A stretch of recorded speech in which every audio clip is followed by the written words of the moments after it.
It really shouldn't be a surprise that the 100 Acre Woods is one of the nicest places in the world of fiction. Even in games like Kingdom Hearts, you can just hang out there and play games with Winnie the Pooh and friends, without having to worry about fighting any of the forces of evil. Indeed, there really isn't that much that can go wrong here. However, that doesn't mean that things go perfectly all the time. Some residents do cause trouble, be it on accident or on purpose. But which of these are the most troublesome and which are the peacekeepers? Hey, I'm Brad with WickedBinge, and today we're counting down all the 100 Acre Woods characters to see who's the most genuinely good of them all. Not to be a bother, but there will be some spoilers ahead. Christopher Robin will have some honey. He loves to share. As for which parts of the franchise we'll be looking at the animated movies and the new adventures of Winnie the Pooh. Now this time, we're gonna flip things around and start with the bad characters and work our way up. And yes, despite the innocence of Winnie the Pooh, there are some evil folks lurking in these woods, believe it or not. Since there's only a few of them, we're just gonna get them out of the way. These are the bad and the evil. For the worst of the worst, we have Crud. The wise man of waste! Now, given the chill nature of the new adventure show, it's easy to forgive people who think there aren't really any active antagonist here, let alone one bent on world domination. However, in the episode Cleanliness is Next to Impossible, that is just what Crud is. From a world created out of all the stuff Christopher Robin and his friends pushed under his bed, Crud was formed by the lack of proper cleaning etiquette under the bed. Taking Christopher and his friends as hostages, he plans to reverse the vacuum to blow dirt all over the world and make it messy. I'm going to spread my dirt and grime everywhere.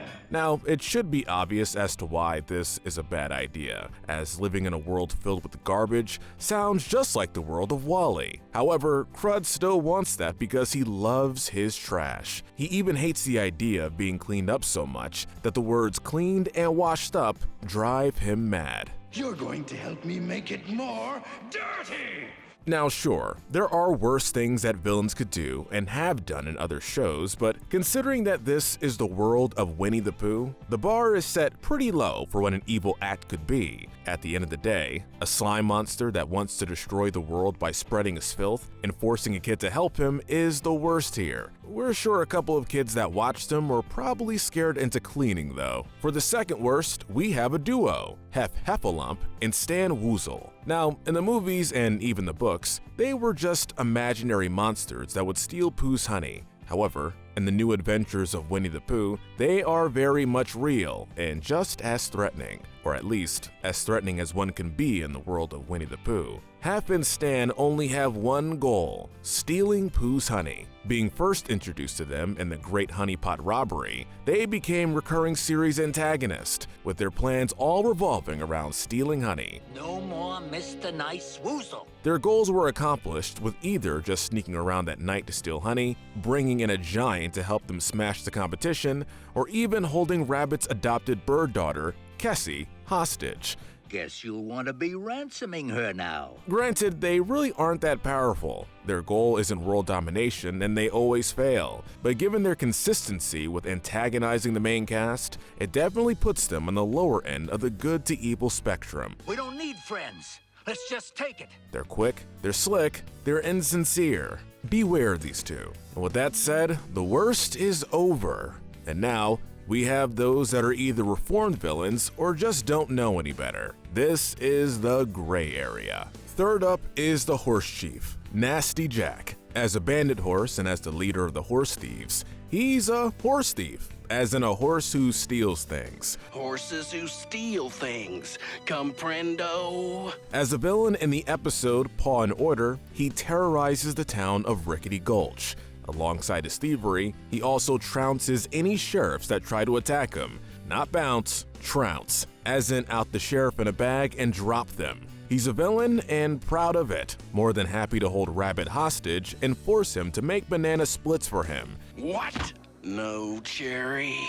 And make fun of Tigger for failing to rescue his friends. He may not be the cruelest in the 100 Acre Woods, but he is one of the craftiest. Too crafty for the script to even handle sometimes. So just what makes this bandit better than the other two villains? Well, besides the fact that the bar is low for the series, the tale ends for him on a high note. After realizing Piglet isn't wearing the sheriff badge anymore, and thus can't be trounced, Piglet decides to make him sheriff, something that he always wanted, but never had a chance to be. With his new job, he's more than willing to turn on his own gang, and now spends his days cleaning up Rickety Gulch. I'm really gonna clean up this town. He may have been a crook before, but he's willing to clean up his act, along with the town, putting him above some of the truly villainous folks. For our next entry, we have the group of the Pack Rats. These rodents of small size live within the 100 Acre Woods, usually stealing and taking whatever they want, like Pooh's sweet tooth and various items from Gopher. This ends up leading to everyone trying to chase after them to get their items back. Even after they were caught, they would only give Pooh back his tooth after Pooh guessed where it was. If you guess where the tooth is, you keep it. They are pretty stubborn and pretty happy with trying to keep their gains through any means they can. However, they really don't call themselves thieves. Actually, they seem shocked at the idea. To them, they're just trading walnuts for items, no matter the item they take, a trait which actually exists in real-life pack rats. Thanks to Pooh explaining to them how friendship works, they end up helping everyone save their items by hiding them in Owl's closet and the rats that came to dinner. They didn't steal our things, they saved them from the flood. That said, they definitely could have at least told Pooh and his friends what they were doing and not caused fear and concern about where their items were. Even in their last appearance, Bottle, they were willing to help Pooh out and give him back the paper. They give him a brand new bottle for the paper from their own bottle collection, after spending the entire segment trying to steal it. Thank you, Pack Rats. They have quite a way to go, but they do try. To quote Pooh, they're just confused. They're just a little confused. Next up, we have the former henchman of Stan and Heff, Wooster. In the Great Honeypot mystery, he was the big guns that Stan and Heff brought in to help them steal honey from Pooh. At the start, he's more than happy to help the two out, more than willing to smash signs that try to tell him to go another way. To be fair, he really couldn't even read the sign in the first place. He can't read. His ginormous size also means that pushing away or destroying trees isn't out of the question. When he got to Pooh's brunch fist, the three were more than ready to try and intimidate Pooh and his friends into giving up their honey. However, Pooh had another idea. Tell him about friendship, how sharing is nice, and that he's willing to befriend him as long as he asks to have some honey first. You be Wooster's friend? And just like that, Wooster complies, asking and even saying please, disgusting Stan and Heff into leaving. After that, he became just as friendly as any other resident in the 100 Acre Woods. Sure, he may have been willing to use brute force, but he didn't hurt anyone, and was even shown to be reasonable. He may be a big guy, but he has an equally big heart. After that, we have the performing gorilla toy, Bruno. First introduced to us in Monkey See, Monkey Do Better, he introduces himself as the best toy a kid could have, and boasts that he's better than the rest of the cast. A Pooh named Winnie? Challenging them to a bet where the loser would leave, he ends up completely sweeping the competition. More than proud of himself, he's able to get honey from trees easier than Pooh did. He can jump higher than Tigger and is a better gardener than Rabbit, making himself the winner. Despite kicking them out of their homes, he doesn't do it by force, and did it fair and square by competition. I'm going to miss Christopher Robin. That said, he's still a big jerk about it and is more than happy to belittle and mock them. Of course, Christopher Robin had no plans of replacing them, and instead just wanted to give Bruno to a friend as a birthday gift, depressing Bruno into hiding in the forest and taking out his key, essentially condemning himself to death as he winds down. Yeah, this is still Winnie the Pooh we're talking about. Thankfully, he does end up getting better and is able to properly make amends with the others and let himself get wrapped back up and sent to his rightful owner. There, good as new. He may have had the ego, but he certainly wasn't trying to cause any actual damage or hurt the cast like the other villains here. Just goes to show you that with ranking Winnie the Pooh characters on their morality, hairs are definitely going to split. Now we finally move on to the good guys of these woods. From here on out, we're not just splitting hairs, we're splitting the atoms on these hairs. After all, there are a lot of great moral characters in this series, but we'll do our best to determine who is the most good. The first recurring good guy on this list is the animated exclusive Gopher. He wasn't in the books, and he'll let you know. I'm not in the book, but I'm at your service. Most of his time, he spends down inside his holes, just happily burrowing away, working inside his mines. While he isn't silent by any means and is more than happy to say his piece, he's a miner who's happy just creating tunnels and holes within the 100 Acre Woods. While normally friendly, he's perhaps the least friendly of the bunch, often annoying Rabbit with his plans as he mines underneath his garden. Just look what he's done to my beautiful home. He's also more than willing to use explosive force when needed, such as when Pooh was stuck in Rabbit's hole. Lost it all. Good idea. We're dynamite. Despite doing this, he's still pretty friendly in his own way. He was willing to let Pooh eat some of his honey as he was stuck in the hole, and of course, was still doing his best to get Pooh out. What really puts him this low is all the holes he keeps forming around the woods. Many of the residents, including himself, are prone to falling into them, often injuring themselves. While nothing serious came out of these holes, we can't imagine that having so many open holes is safe. Overall, while definitely not looking to cause trouble, he often does just that, albeit on accident. Our next slot belongs to the Backson. First introduced in the 2011 Winnie the Pooh movie, thanks to Al misreading a note that Christopher Robin left for Pooh and his friends, Al thought that the words "back soon" were actually saying "back son." Using his ever so easily fallible logic, he thinks that this beast actually kidnapped him. Backson!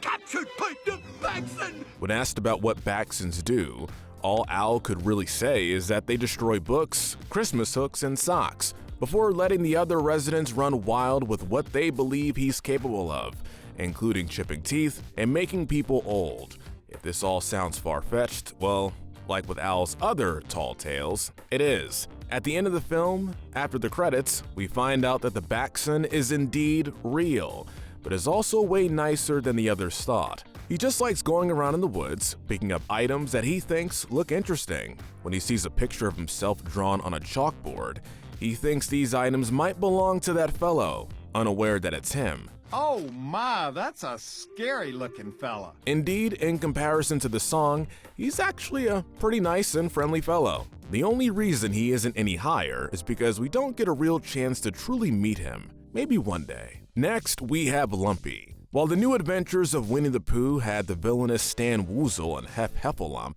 here, Lumpy the Heffalump is nowhere near as mean as those two. Full name, Heffridge Trumpler Brumpet Heffalump IV, he's just a child elephant who only wanted to have fun and play in the forest. You stick to squirting, and I'll stick to bouncing. Becoming fast friends with Roo, he ends up revealing that he's actually just as scared as the other residents of the 100 Acre Woods as they are of him. With Roo's help, he was able to finally meet up with the others. Despite the rocky first meeting, Roo was able to convince his friends to befriend the Heffalump, with Lumpy even helping Roo out from being stuck by calling his mother over after failing to do so with his trunk earlier. He even stayed as Roo's best friend in the Halloween movie, helping him set up traps to get the gabloon and get a wish. He may be a Heffalump, but he's definitely a good elephant. He may not have that many appearances, but when he did appear, he was certainly a lovable friend. The only reason he isn't any higher is due to just how little he appeared in the actual series. At the number 10 spot, we have the windbag of an owl called Al. At first, Al is just a wise old owl, more than happy to help spin some tales about his family and give advice to Pooh and friends. He does mean well and uses his intelligence to help encourage his friends. However, underneath all his good intentions, he did end up causing a couple of mishaps with his false pride. Namely, thanks to his lack of reading skills, he accidentally caused more trouble than he planned, like in Pooh's Grand Adventure, with him misreading school for skull, a dangerous place where he thinks Christopher Robin was kidnapped to, and back soon as the Backson, a fearsome beast that he believed had stolen Christopher Robin in the 2011 Winnie the Pooh movie. Now, to be fair, Christopher Robin is still a kid, and his spelling isn't great, so he does have a bit of an excuse there. What he doesn't have an excuse for is his pride and ego, being obsessed with being right. There's never been a note written that I could not decipher. While he can be a helpful figure, like teaching Kessie to fly, being overly confident can definitely lead his friends into trouble, despite not meaning to. Some reading and spelling lessons would definitely help him and Robin out. Up next, we have the very unlucky donkey, Eeyore. Looking at Eeyore, it's hard not to pity him. He's the least energetic member of the main cast, more than happy and being okay with just being by himself. Might as well go home. The rest of the cast, however, is more than okay with him, even letting him in on their games and antics whenever he feels like it. In fact, his reason for sitting outside so often is just that he's doing something called cloud painting, imagining the clouds with different colors. He does indeed try to get involved and make his friends happy, maybe even a bit too much at times. His calm and collected personality is what actually helps him keep under control when placed in challenging and dire situations. I probably deserved that. That isn't to say he isn't willing to change himself. In the new Eeyore, he tries to change himself to become more like Tigger, acting just as friendly as energetic as him, albeit with accidentally scaring his friends with his new personality. While he often is one of the last of his friends to join in on any activities, his heart is definitely still in the right place. Hope you're not too disappointed. Our next character on this list goes to Rabbit's adopted daughter, Kessie. First meeting her and Find Her Keeper, she was found in a snowstorm by Rabbit before he took her in and decided to adopt her. Now, in the episode, she's just a little kid who looks up to Rabbit as a father figure, calling him Rabby and obeying him when it comes to not flying too high. Rabbit. Rabby? Rabbit. Rabbit. She definitely admires and treasures him, giving him her first carrot that she farmed, and even rescuing him after he's launched from a slingshot. Despite eventually leaving the nest, she would always admire him.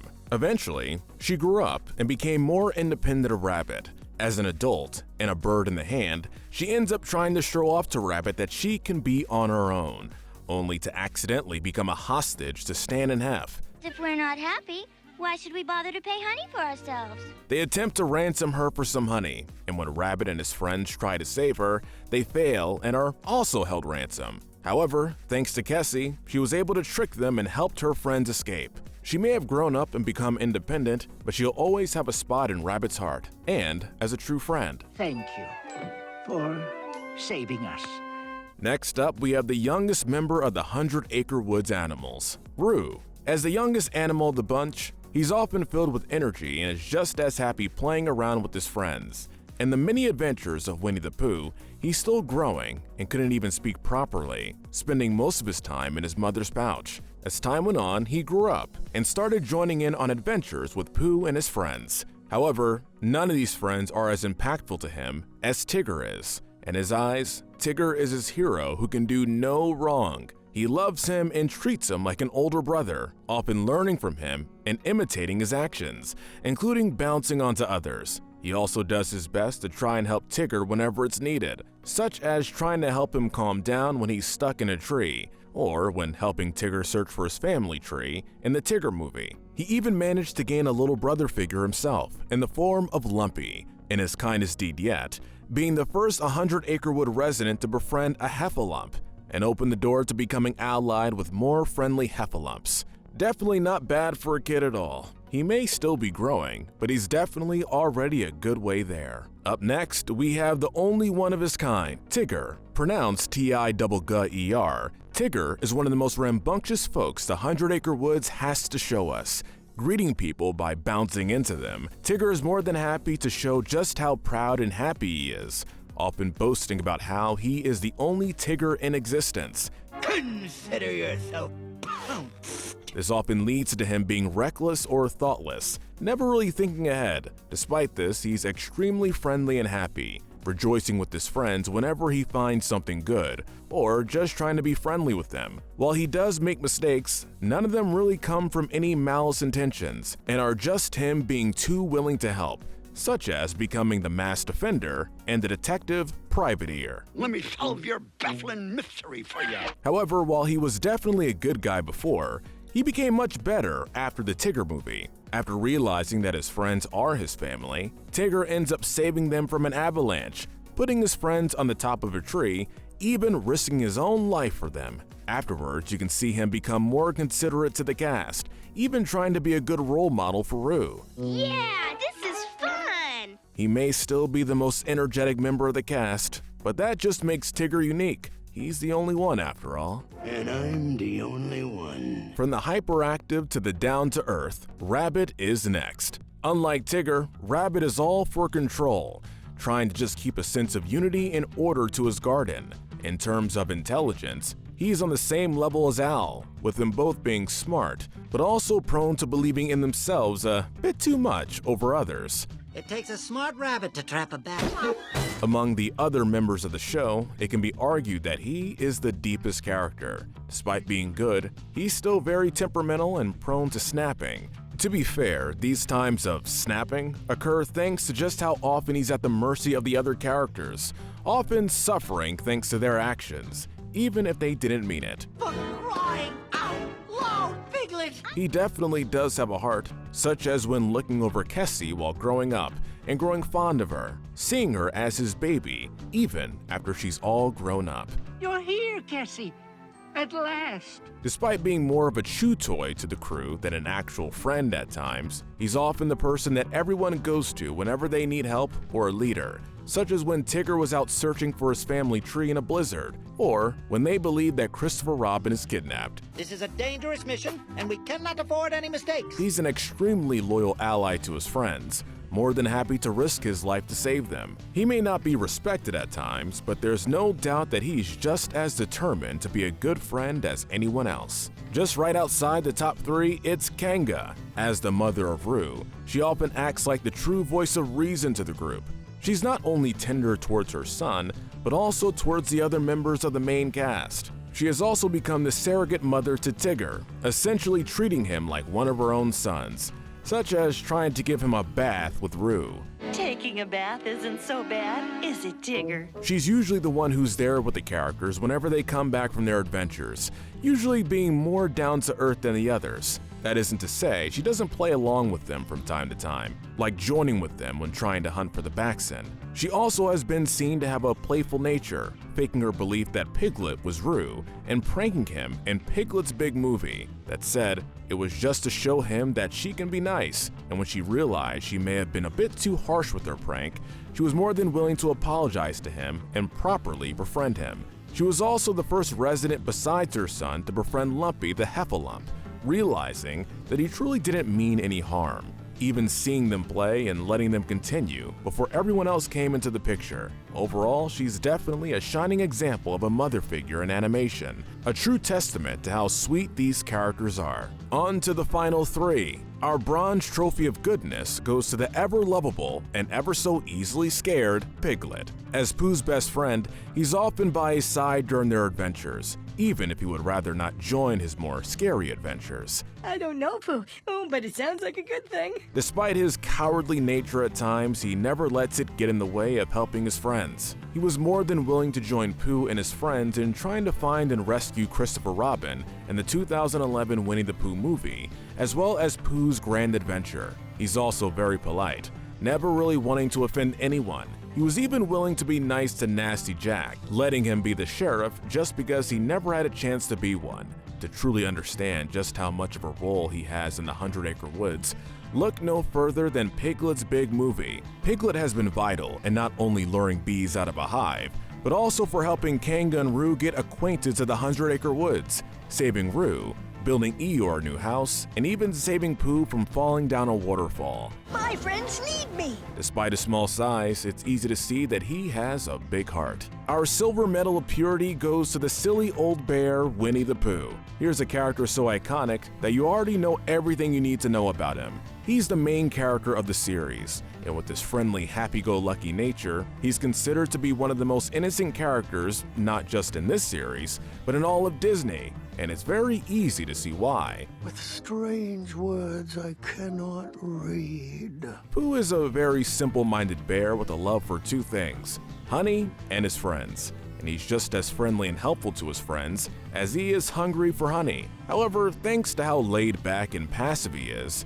He tends to be on the slower side when it comes to thinking during situations. Open your eyes. Oh, they're open, Christopher. That isn't to say he doesn't try. He's always willing to give people a fair sporting chance, such as taking in the pack rats when he believed no one else would, and even share his honey with Stan, Heff, and Wooster, and even winning over Wooster to become a good guy with friendship. He's so sweet that on Valentine's Day, the residents actually decided to cancel Valentine's Day just because of all the Valentine's Day gifts Pooh gave them and didn't leave them with much space. I just like to show how much I care. The only problem he does have is that he sometimes eats Rabbit's honey although he already ate his own. Even then, he's still shown to be reasonable, realizing that Rabbit didn't like it and friend indeed, fearing he may move away and try to repay Rabbit all the honey he ate. I'll get you some more honey right now. He's as much of a silly old bear as he is lovable. For our champion of goodness in the 100 Acre Woods, we have the kid that started it all, Christopher Robin. As the owner of Pooh and all his friends, he's basically the main reason that this entire series happened. In return, the cast views him in the highest regard. He's their champion whenever they need someone to help lead them or to help solve their problems. Just a minute. You can't fool the beast that way. While Rabbit and Owl view themselves as the smartest of the cast, really it's Christopher Robin who's the most grounded and smartest member of the group. He's more than capable of explaining what happened and seeing through the absurdity of their actions, such as explaining where he was in Pooh's Grand Adventure in the 2011 movie. What gave you the idea? I was taken by a Baxon. He's also able to identify the noise of the monster in the former movie, or rather, what the noise was, the rumbling of Pooh's tummy. While he isn't with the cast most of the time, the reason is that he's in school, and thus couldn't be around them all the time. He does end up sometimes causing trouble for his mother and babysitter, thanks to his imagination-filled adventures, but that is just all part of growing up, a fact he's aware of, and tries to get Pooh and friends ready for. There's this dragon, see?